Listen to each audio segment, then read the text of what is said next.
আমাদের ইস্কনে বহু ভক্ত আসছে, কিন্তু অনেক ভক্ত চলে যাচ্ছে, তাদের ধরে রাখতে পারছি না। কেউ যদি কোনো ভুল করে তাকে এমনভাবে শাস্তি দেওয়া হচ্ছে, একটা ভক্ত চলে গেলে প্রভাত কান্না করতেন, সেই হিসাবে আমরা দেখতে পাচ্ছি না। একবার আপনি নিজেই বলছিলেন মহারাজ যে শিবানন্দ সেনের কুকুর হারিয়ে গেছে, 10 জনকে খুঁজতে পাঠিয়েছে।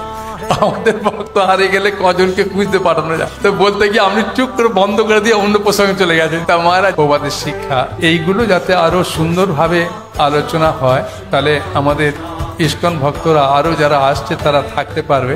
সেই বিষয়ে যদি আপনি একটু দিগদর্শন করেন ভালো। তো ব্যাপার হচ্ছে যে আমাদের সোসাইটির প্রচারের ফলে বহু ভক্ত আমাদের ইস্কনে এসেছে, এবং নানা কারণে, সবার একরকম নয়, এই আমাদের সোসাইটি ছেড়ে অন্য সংস্থায় বা অন্য জায়গায় চলে গেছে।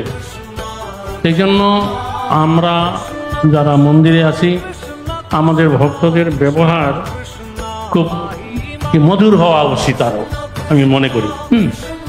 ভক্তদের সাথে ডিলিং করা, ব্যবহার করা, তাদের সেবায় নিযুক্ত করা, এবং আমাদের এই প্রভুপাদ চেতনাটা আরও যাতে গভীরভাবে সবাই জানতে বুঝতে পারেন তার ব্যবস্থা করা। প্রভুপাদ চেতনা আরও বেশি করে, যাতে করে বিভিন্ন প্রোগ্রামে যখন ভক্তদের সমাগম হয় এবং যখন কেউ দীক্ষা নিবে, তখন এই প্রভুপাদ লীলামৃত প্রভুপাদ সম্বন্ধে যাতে করে ভালো করে জানতে পারে, সেই বিষয়ে তাদের প্রভুপাদ লীলামৃত গ্রন্থ করানো হওয়া উচিত।